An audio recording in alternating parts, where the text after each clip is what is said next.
Hi everyone, this is Julianne Victoria of Through the Peacock's Eyes. Welcome to my channel. So the video you're about to watch is a talk I gave at the local Santa Barbara Tarot Circle meetup. The topic was Tarot and Astrology, or the astrological associations with the tarot cards. And what was supposed to be about a 20-minute talk turned out to be 40 minutes. So we had a great time. It was the largest crowd I've ever seen at one of the tarot circles. So thank you everyone who showed up. Thank you, Brian, the organizer and Center of the Heart, for allowing us to use your space. Yeah, and also I want to point out I was very sick during this talk, so I apologize for the sniffles and the very dark circles around my eyes. All right, everyone, thank you for coming by. I hope you enjoyed this talk, and I'll see you back here soon.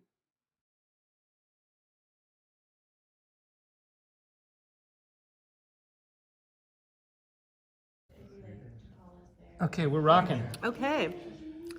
Here we go. Rocking and rolling.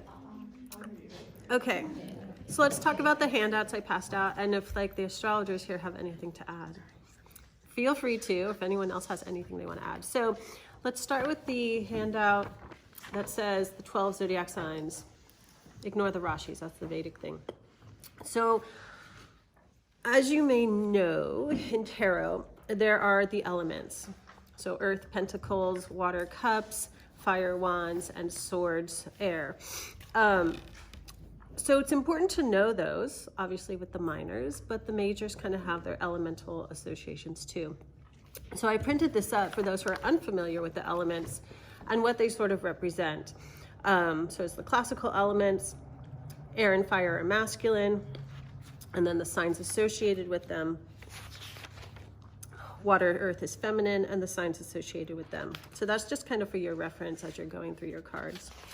And then on the last page, it has the characteristics of the zodiac signs. So there's cardinal, fixed, and mutable signs. If you go deep into the astrology of the minor arcana, and you go into the planet and sign associated with each one, which has to do with the decans of astrology. What's a decan? So I was just going to say, thank you. Feel free to pop in. Okay. So all the astrological signs span 30 degrees, and a decan is 10 degrees of that. So there's 3 decans per astrological sign that are associated with different planets. You don't have to know all those details, but if you're learning the cards, you'll learn the decans as you go. And so they're ordered in the order of cardinal, fixed, and mutable signs as you go through the minor arcana. So 2, 3s, and 4s are cardinal, 5, 6, and 7 are fixed, and I can't count, 8, 9, and 10 are mutable. So we'll go through that, but that's just for your reference, and I just copied this out of the PDF for my book there. Okay, so the other packet is the most important one. So these charts I took out of the book Tarot Correspondences. It's a huge hunkin' book just full of all sorts of charts and correspondences for tarot. Anything you want to look up. Who is the author? T. Susan Chang. Oh, right. Yeah. Is it T or C? It's T. Susan I think Chang. it's T, and that book is like this. Yeah, it's too. a thick book. I actually had to tear the pages out to get the copies because I couldn't fold flat. It's okay. Don't tell Susan. It's a reference book. It's not. Yeah, I was like, they're stuck right back in. But I was like, it was not working. So we're going to start. So the first 2 pages are the major arcana. And where it says zodiacal glyph, that's where we're going to look. Well, it has the planet, sign, and element written out too. So each major arcana card is associated with a planet or a sign of the zodiac. Can I? Yes. Those of you who are new, major arcana are 22 cards. Oh yeah, I should ask who's. Yeah, there's 4 suits, just like a deck of cards. Saw plenty of those last night at the Shoe Magic Casino. Saw Teresa Caputo too. Anyway, Wow. 4 decks of, yeah, it's cool. 4 decks of cards, or 4 suits, and then 22 major arcana cards, important cards.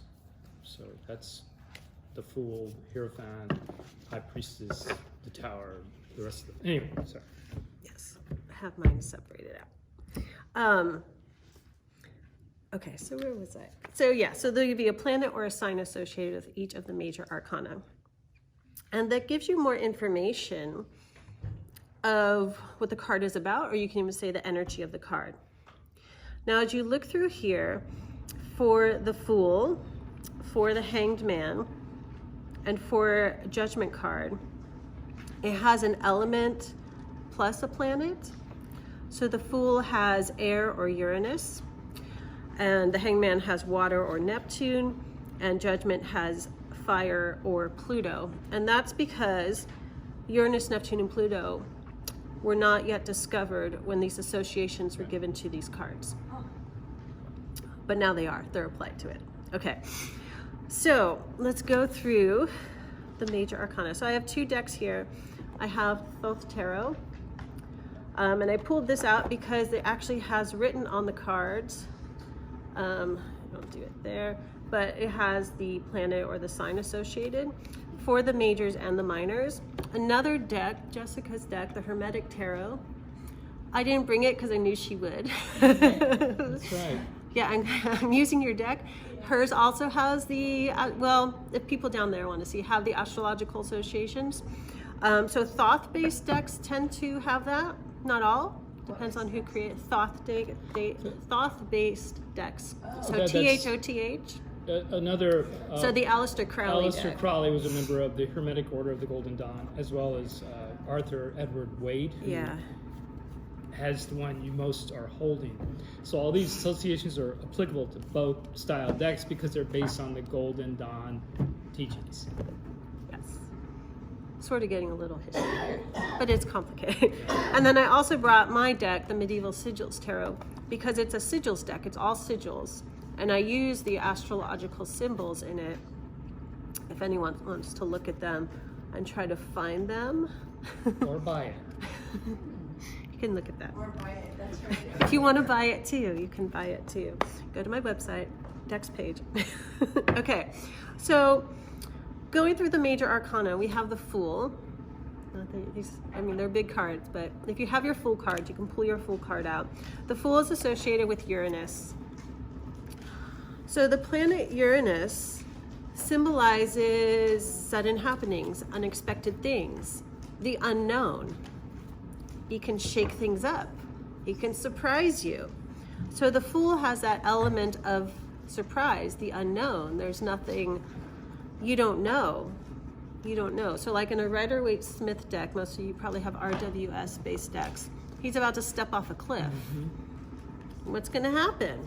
Is he actually going to step off? Is that dog going to pull him back if he's biting his shirt, depending on your deck? You know, what's going to happen? It's the zero. It's the endless possibilities. That's the Uranus energy. Expect the unexpected. Anything can happen. So that's the Fool. You're all shuffling through your cards now. Point out the majors. I'll let you pull out your majors if you want.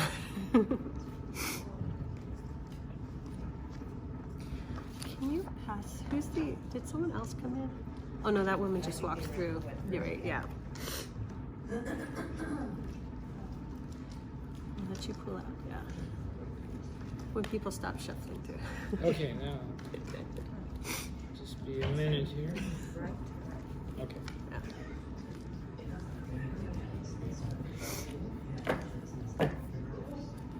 Okay, only 21 left to go. Okay, I'll just keep talking or I'll just be sitting here while you're shuffling. So the next card, the Magician, is associated with Mercury. So Mercury, also known as Hermes, knowledge, intellect, learning, trickster energy. That's sort of, you could call it the reverse or the negative side of the Magician. Playfulness, but also young energy, because we have the number 1. It's the beginning of a cycle. I'm just going to go through, or we'll be here for 3 hours. So Yes, yell if you want me to go deeper into it. So we have the High Priestess, the Moon. The Moon represents our emotions, our intuition, the subconscious realm, secrets. The High Priestess is about that secret esoteric knowledge inner wisdom. Moon, High Priestess, self-reflection. What do you see inside of you? Also seen as scrying. Scrying into moon-kissed water. Scrying into our own souls. The Empress, Venus. So Venus, goddess of love and beauty, sensuous. The Empress, mother energy. She's often depicted pregnant. Creativity, growth. She's beautiful. Venus is also considered a mother goddess. The Emperor, Aries. So Aries, commanding, on top, likes to be number one, likes to be the best, can have a competitive side. The Emperor rules over the kings and queens. He's on top. Dynamic energy. The Hierophant is Taurus, which I always find interesting because Taurus is ruled by Venus and it's very feminine energy. It's very earthy, it's very grounded. The Hierophant is the bridge between, he's a psychopomp or a psychopomp if you want to. I always feel weird saying it that way though because it's psycho. Psychopomp connects the divine. So he translates the messages of God or the divine into the realm of earth, and Taurus is that earth energy, bringing it down to earth, grounding the spirit into our lives. The Lovers is Gemini. So traditionally Lovers was called choice. And Gemini energy can be sort of two-faced. It's the twins, it's our two sides, inner conflict. Often that comes up when we have to make choices and make decisions. Anything else I want to say there?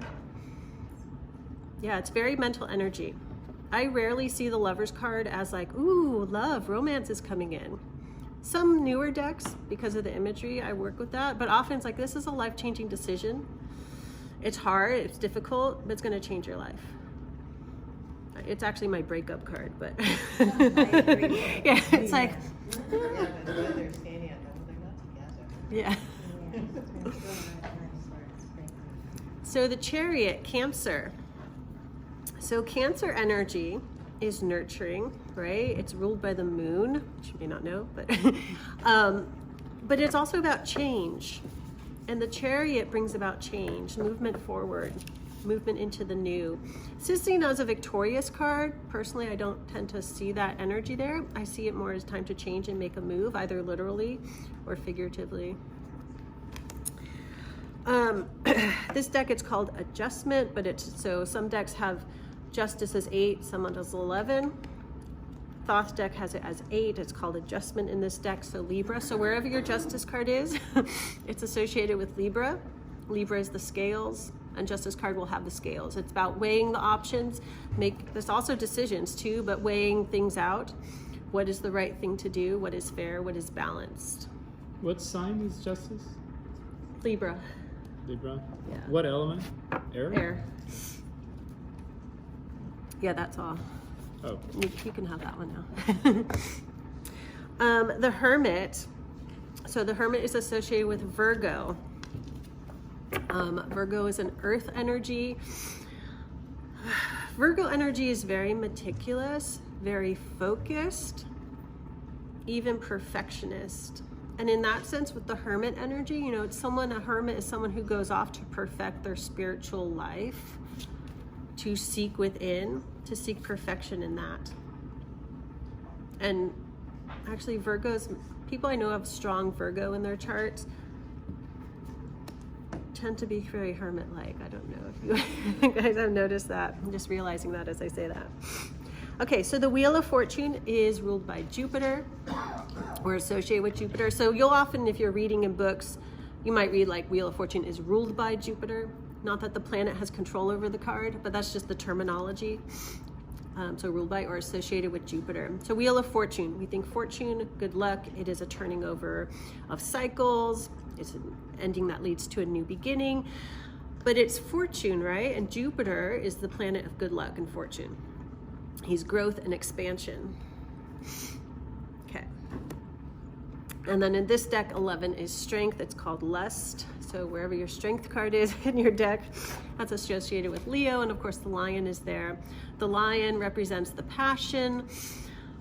Often it's the maiden and the lion. The maiden is compassion, bringing them together. But this is a very passionate card, and that's why Crowley decided to call it lust.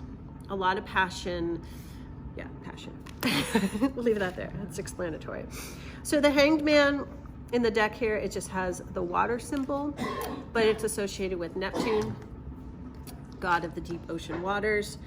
And you could see this, you know, the hangman is hanging upside down. So his head is down. His head is in the depths of the deep ocean waters, which is our subconscious, our psyche, or even the collective. You know, you can see that as like deep meditation. So it's like getting out of your head and going deep within. Death is associated with Scorpio.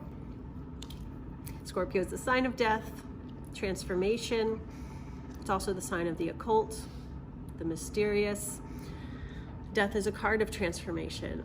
As you probably heard, it doesn't usually mean literal death, but it can mean an ending, but transformation, initiatory processes, inner journeying often requires a death of the ego.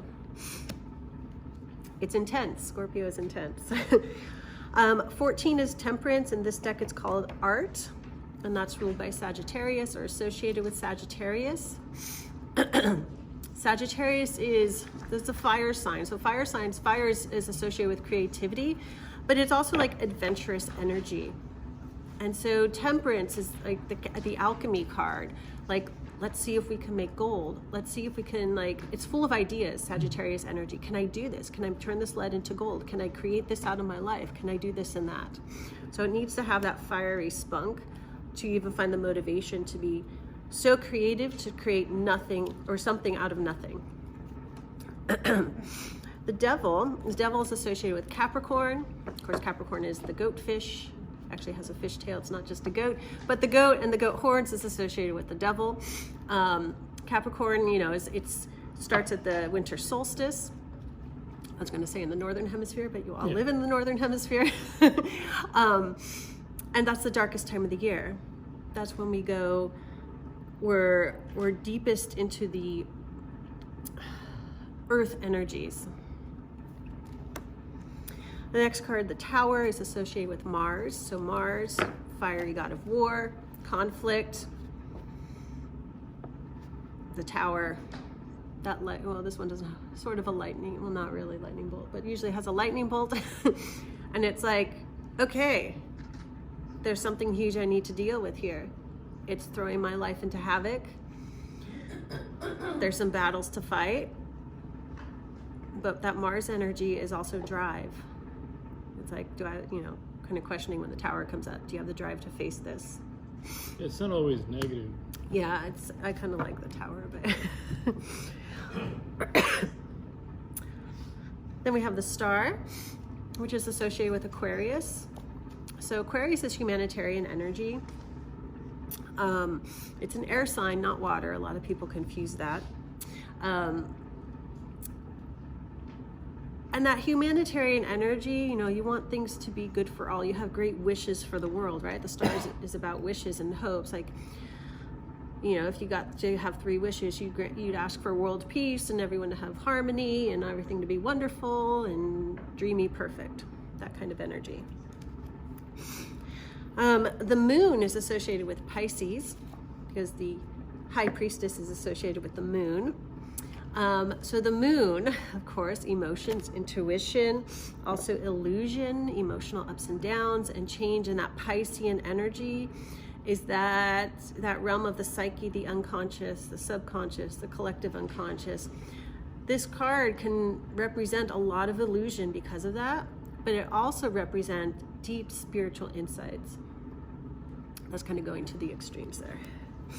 The Sun is associated with the Sun. Easy one. Brightness, joy. Without it, there is no life. We're all happier when the sun's out rather than when it's cloudy. That's an easy one. The next card is Judgment. In this deck, it's called the Aeon. And here he just has the fire, but it's Pluto. So Judgment, death and rebirth. Pluto, Pluto's energy, Pluto is a god of the underworld. Pluto is far out there. He also represents transformation, and it's when you go through that transformation and then you're reborn. That's the message coming through with the Pluto energy of this card. And then lastly, the World card, it's called the Universe here, is associated with Saturn. So at the time, Saturn would have been the last planet, so hence the end. But Saturn is also like grandpa energy. Saturn's a slow-moving planet. In astrology, you know, he's considered to bring obstacles and challenges and difficulties, but it's to teach us a lesson where in the end, with the world, we have a greater understanding of our lives in the world. So my analogy often with Saturn is that working with Saturn energy, or say in astrology, Saturn's affecting your chart strongly. It's like listening to grandpa tell a long-winded story that lasts like 2 hours long, and you're just like, I've heard this before, and towards the very end, when you're about to fall asleep, he says like this one sentence, and you're like, oh, I get it all now. That's a deep message. So it's like getting things all together in the end. Okay. Those are the majors. Questions on that? Quick rundown. I don't know. What are we doing with the film? I'm going to post a link on the meetup site. I'm going to give Julie Me a a copy. And that's... And as long as I don't sound too stuffy, I'll put it on my YouTube that's all channel. we're But we'll see. Great, thank you. Okay, so then the minors. You can go through here. Yes. This is a super remedial question, I'm sure, for everybody else. Who came up with these associations? It's cool. The because Golden Dawn. understanding the planetary connections. The Golden Dawn, I'm pretty sure. Yes. Atea might have. You know? Did Atea have associations? Yes, there's Yeah. some precursors to the Hermetic Order of the Golden Dawn. It was in England. The precursors were in Europe, France, Italy. Yeah. There's about 4 people who were fascinated by the occult in the 17 and 1800s who came up with these ideas, and then they were changed and made into a very precise system with the Hermetic Order of the Golden Dawn, Yeah. which is the most common deck in the English-speaking world and in the United States for sure.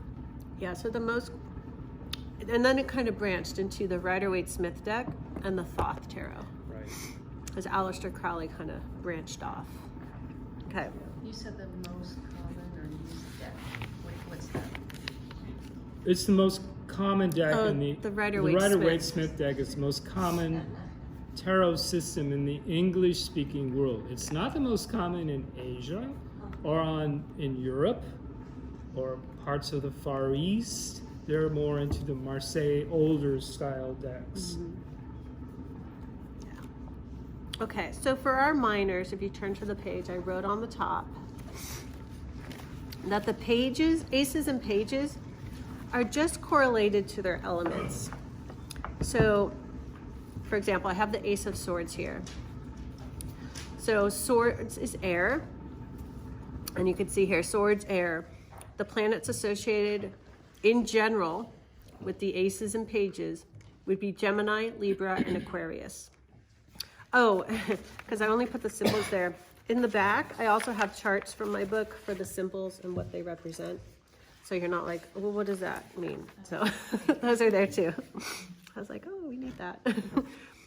So aces and then the pages.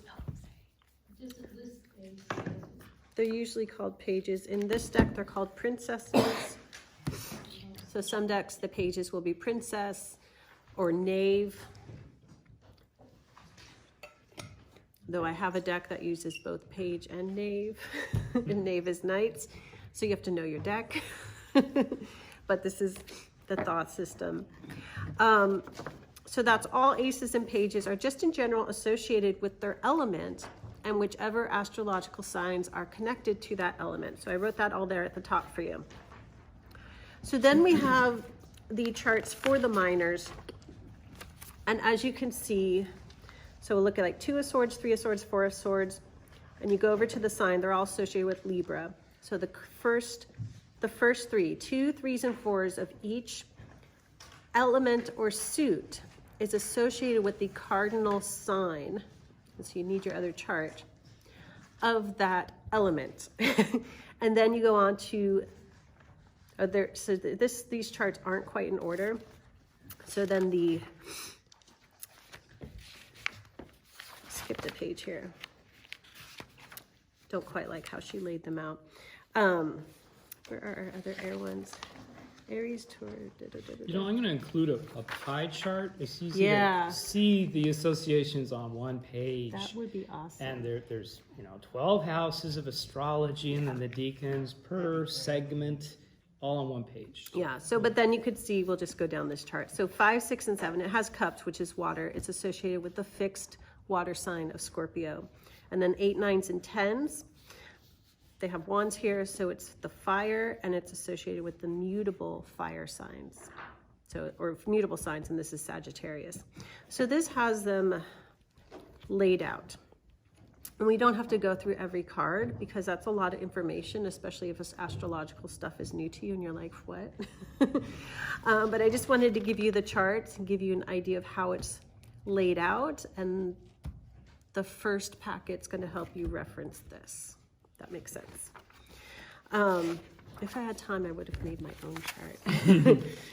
And then I have the symbols. The court cards. So the last 2 pages. Why do I feel like I'm missing a page? 3, 4, 5. So the court cards. So astrological, okay. Here I wrote in, so court card associations with astrological signs. I'm going to give you, this has the most common ones, but some modern decks and modern creators mix it up however they want to. But in general, the queens are associated with the cardinal signs because that's initiatory energy and it starts each season. So the cardinal signs happen at the solstices and the equinoxes. So we have Capricorn, Aries, Cancer, and Libra. When it comes to knights and kings, this is where it gets a little complicated. So in the Rider-Waite-Smith system, Brian's deck, knights are usually associated with air and the kings associated with fire. And so those corresponding astrological signs will be connected. So knights, now I'm confusing, knights, air, which is the air signs. So Libra, Aquarius, and Gemini. And kings, fire. So Aries, Leo, and Sagittarius. In the Thoth system, the courts go princess, prince, queen, knight. There is no king. The knights are associated with air, yet they correlate to kings. And the princes are associated with fire and correlate to knights in the RWS. So that's why I wrote in here both. You can decide which you choose to use if you want to work with the astrological associations based on the decks you have or which way you want to read the cards. The way I do it is knights are fire because they're passion and movement. And kings are air because they make big decisions. Air is mental energy. They make big decisions. Air to me is higher than fire in elemental order because air is ether, it's spirit. So that's my association. But you can choose yours or go by whichever deck you're using. But I would suggest if you're doing readings for yourself or other people, know what you're associating if you're going to reference that in your head or on paper in the reading before you start the reading. Don't start the reading, be like, oh, we have the Prince of Swords. Oh, should we associate air or fire to that? Know before you're doing it, or your messages are going to be all muddled. And if you use a couple different things, like I use the Hermetic Kabbalah when I'm thinking about things, so I'm always going to associate fire at the top. Right. Because that's creation. Yeah. The next would be water. The next after that, creation is symboling things, at least thinking of archetypes, And then creation occurs in air, finally. That's the third world. And then the bottom world, the one we're sitting in today, would be Earth. Yeah, Earth is always at the bottom. So just looking at the courts themselves, pages are Earth, knights, air or fire, depending on what you want. Queens are water, and that's across the suits. Yeah. And kings are air or fire. So all pages have the energy of Earth plus their suits. So you can have Earth and Pentacles, Earth, Earth. Earth and Wands, Earth, Fire. Earth and Water, or Earth Cups, Earth and Water, and so on.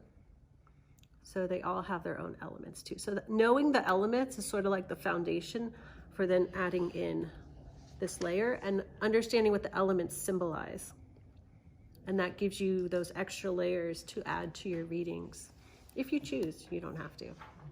But it's an interesting layer. I gotta say though, whether you choose it or not, you're doing it. You just don't know it. Because since each one of the cards was designed with respect to reflecting these associations, when you look at something, you may not know that you're seeing Saturnine energy reflected. You just see a person in this Four of Pentacles that looks very self-satisfied. You know, we're looking at an Earth venue because we got Pentacles, and then he just looks pretty darn smug. He thinks he's in control. So these associations exist, and you are reading with them whether you know it or not. And to know them a little bit better helps you understand why it's like that. Yeah. And it's true, you'll just pick, like, especially with like Pentacles, it's money, it's physical things, that's all Earth energy. Like you're already tuning into it. And then you can, expand your knowledge and bring in more information in your readings. But intuitively, you'll start picking up on it anyway. Yeah. Mm-hmm. Okay. Thank you. You're welcome. What about the other half? The other half? The other half, what? If I could ask you, maybe we just... Oh, yes, questions. Well, I have one. Yes. Let's pick that card we were talking about, Four of Pentacles. Could you explain, using the charts, where this is and what planet and sign are influencing this, and what Decan or Decan? Decan. I say Decan. Decan. It's in, and what that means. French, but you can say Decan. I don't know. Okay, Decan. So, in the chart, on the third page of the big packet, Four of Pentacles. we have Four of Pentacles. So it has the glyph of the sun, right? So it's sun in Capricorn is the decan of that card. So the astrological decan, if you had a chart, and the sign of Capricorn, it would be divided into three, and it's the 1/3 of that, the decan, that is ruled by the sun. So sun in Capricorn, very opposite energy, actually. Mm-hmm. Capricorn, the darkest time of the year, and the sun is bright and shiny. So there is sort of a little bit of a conflicting energy between those two. And then as you can see here, Capricorn is associated with the devil. So in the last column, it shows you the major arcana card associated with that sign. So it's like shedding light on our devil, on material desires, material possession. This is, to me, I call this my Ebenezer Scrooge card, greediness. Mm-hmm. Shedding light on those. Yeah, it's totally Ebenezer Scrooge. Shedding light on that. Though it is also like very earthily, financially secure. Yeah, it's both successful, but then sort of trapped in a love of material things. So Because he has it, but it's the mentality of lack. So Four of Pentacles and Five of Pentacles are both mentality of lack, but in totally different ways. This is lack when you have, and the other one is lack when you don't have. I wanted to, and Michael, maybe you'll appreciate this, in the depiction of the tree of life, Earth, and where we sit in Malkuth are at the very bottom. And if you'll notice, these pentacles are in an odd formation. They kind of don't really reflect anything except the bottom of the tree of life, where we have earth and material things are at the very bottom. Well, this fellow is not worshiping spirit, he's worshiping earthly things. He's stuck in the material. So that's an aside anyway. And that could be seen as devil energy. It is. We typically see the devil, Satan, as ruling the earth. And maybe we don't see that as evil. It's just where he resides, where he's stuck, influencing things. But it generally is thought to be lusting after things rather than having a spiritual uplifting goal. Doesn't that bring in balance? Oh yeah, you need balance. This fellow's not balanced, by the way. Not by himself. That's the issue in this card. You That's have extremes, but without one or the other, Right. there is no balance. Right. Yeah, exactly. you need. Yeah, so let's look at another card. Pick it Why don't you random. pick one? So I picked 10 of Wands. So the top deck has keywords associated, oppression. And because this deck has it, it's Saturn and Sagittarius. But if you look at your chart, 10 of Wands, so it's right here on that page, Saturn in Sagittarius. Saturn is associated with the World card, and Sagittarius with Temperance, right? So we have our card of oppression, carrying heavy burdens. Saturn and Sagittarius. So Sagittarius, because I'm an astrologer, I also know is ruled by Jupiter. And so there's that element, they're very opposing energies. Saturn is restriction and slowing things down, limiting growth, limitations, and Jupiter's growth and expansion, which is also Sagittarian energy. Sagittarius energy wants to get out there, go on adventures and full of ideas and, oh, let's do this, let's try that, da da da. It's mutable, so it's always changing its mind. And so it's also kind of things coming to like butting heads. But, so here we have the RWS and the Thoth, or Thoth, it's pronounced all different ways. It's like, and you can see in the RWS version, you know, the guy's carrying a heavy burden. That's the Saturn energy, heavy weights, heavy responsibilities, very much a card of responsibilities. Yet, he's almost at his destination. He's going to get there. He'll be able to get relief. It's Sagittarius energy is movement and travel. It's moving away from that. But you have to take care of your responsibilities in order to get to where you want to go. Yeah. That's so cool. Thank you. And that's what I was saying about whether you know it or not, you're reading these already just by the images. Mm-hmm. You may feel an association and not be able to name it, but when they invented these associations, which are with the deck most of you are holding, they're an endemic part of the card. When Arthur Edward Waite gave Pamela Coleman Smith instructions on how to draw these, I think he did the majors, she did the minors. He said, draw a card that reflects, and then he named the Golden Dawn meanings. Mm-hmm. They're actually... And this is one of the Solabusco is the first deck that had illustrated images on all the cards. But this is I think the first after that, because I know Pamela Coleman Smith was inspired by the Solabusca. There might have been some in between, but this is definitely the one that has stuck on the planet Earth, has this still around to be shown. The time that she was researching how to draw these cards, there just happened to be an exhibit at the British, what is it called? I think National Museum?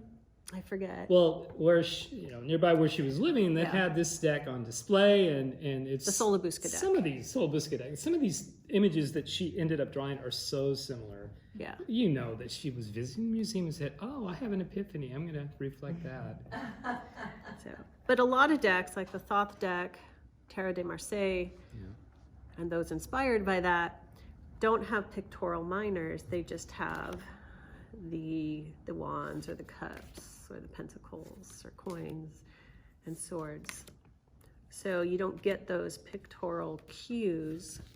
But what's nice with that deck, though, is oftentimes they'll explain what it is in the wording at the bottom. So he has the keywords at the bottom. And so they'll have planetary... Nine of Swords is cruelty. 10 of Swords is ruin. Now we have the courts there. So there has the keywords. Well, they'll also have Does it have Hebrew letters? It also? does have the Hebrew Hebrew letters, letter so the associations, the 22 letters. and that's a whole other thing, and different people associate different letters in different ways. Yeah, they do. So that's another deep planetary dive